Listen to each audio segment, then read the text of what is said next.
Hello and welcome to the 5th episode of the Gamers Table. It is November 1st and we will be reviewing Arkham Horror. Arkham Horror, I really like the storytelling aspect of it. It's definitely a dark game, which a lot of Craig's games are dark games, but that's what he likes. Game overview. In Arkham Horror, the investigators explore the city, encountering places, people, and creatures, both normal and mundane. Through these adventures, the investigators hope to gain the clues and resources needed to confront and ultimately thwart the Mythos threat. Early in the game, investigators seek to avoid more powerful monsters while moving around the city to gather weapons, spells, clues, and other items they will need. Later, the investigators attempt to close a few gates and seal some of the most active gates. Finally, once several gates have been sealed and the investigators have acquired valuable weapons, spells, clues, and allies, they make one last desperate assault on the Mythos, attempting to close or seal the final gates. Either they succeed and the world survives, or they fail and the Ancient One awakens for the climatic battle. Be warned, if the Ancient One awakens, the investigators are in for the fight of their lives. And that's how you play Arkham Horror. Arkham, I like it. It's a great game. It's like you said, it's a story-based game, and it's fun just to play it.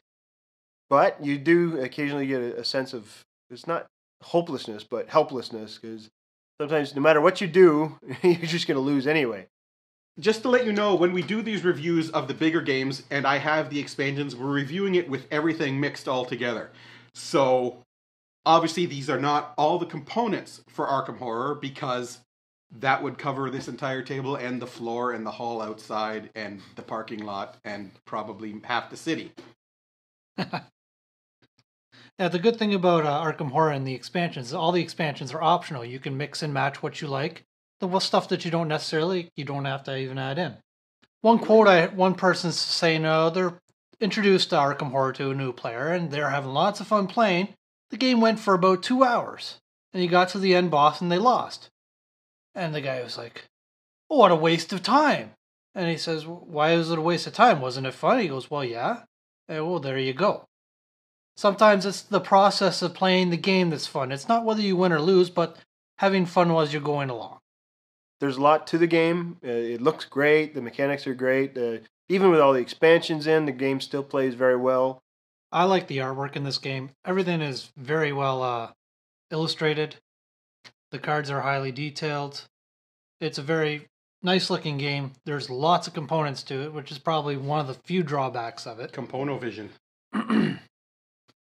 It's designed well. It's you move to different locations and you pick up a card depending on what location.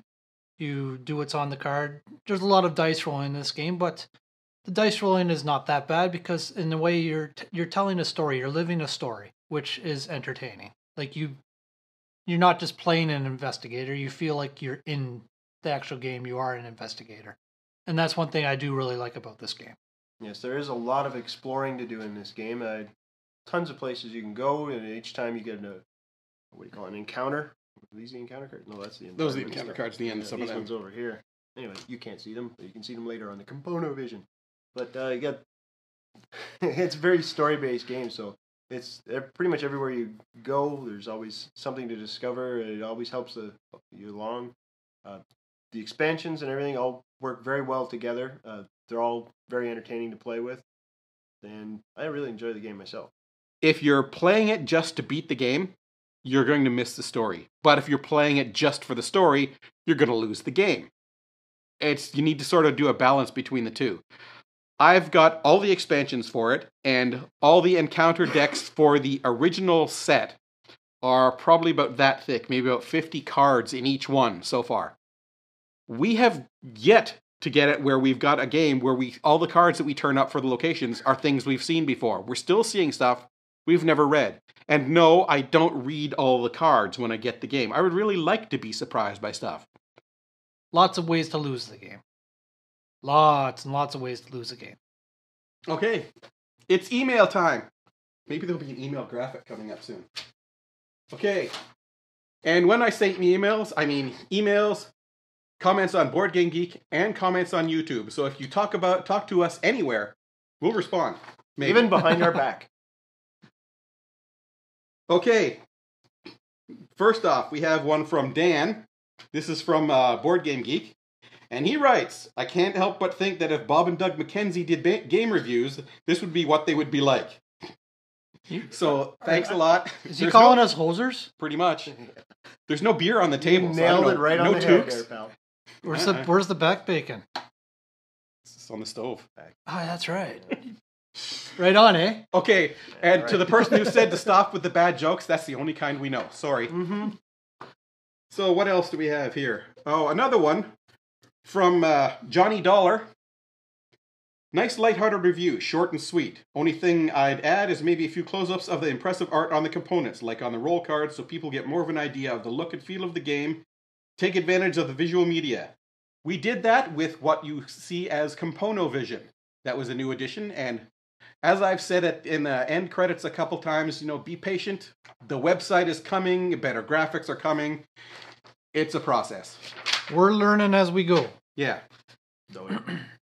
Well, some people are learning as we go. We try. It's another game that there can be the big reversal where you think you're going to win and you lose, or you think you're going to lose and you win. Lots of ways to lose the game. Lots and lots of ways to lose a game. Okay, to wrap up, Arkham Horror. If possible, I would give this one a 12, but I can't, so I'll give it a 9 instead. I know that doesn't make a lot of sense, but Arkham Horror is not for everyone. It is It's a very dark game. It's a 2 to 3 hour game. There's a lot of very, very dark stuff in it. It's not for the younger people. A lot of them might get a little disturbed and have nightmares about some of the stuff that's in these cards. And it is a cooperative game, so you're all working together, but it is still probably a 50-50 toss-up whether you're going to win the game or not. So if you're not into cooperative games or you don't like losing games all the time, Arkham Horror might not be for you. It also can be a big money drain because there are a lot of expansions. Mm-hmm. So that's not a bad thing because I like all the expansions. I do have them all and all sorts of extra little doodads that I picked up for the game. But if you're interested in all the expansions and you're on a budget, maybe this isn't the game for you. So I'm going to go with a 9. I like this game a lot. I'll give it a 9 as well. One of the drawbacks is it is a fairly long game. Like, it's good that it's cooperative, everyone works together, but it is fairly long and drawn out, reading all the cards. But yeah, it's a lot of fun. I like the story behind it. And I'm going to give it an 8, but I like how everything works together, all the expansions and everything. It's a fairly long and involved game. It's a very enjoyable, though. I know I've heard comments about it before, and I'm kind of along the same lines that it seems like you get to do a lot. Before you get to the boss, or by the time you get to the boss, it seems like a lot of what you've done doesn't quite help when you get there. The bosses are very dangerous, very overpowered, and some of them, when they come out, you pretty much don't stand a chance. At least that's the way I feel about it. But it's all about the adventure, I think, though. So it is a very fun game to play. But I'm just going to knock it down a little bit, just because a lot of times it just seems like you're not quite, getting anywhere. That's my opinion. That's H.P. Lovecraft, which this is all based on. Yeah.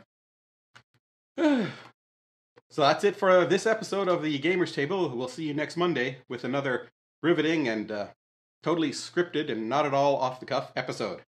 And if you believe that... Got a bridge will sell you.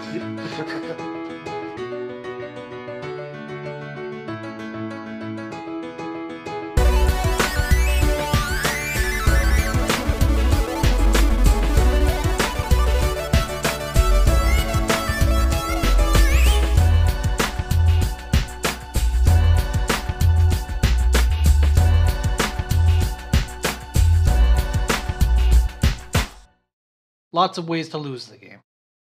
Lots and lots of ways to lose a game.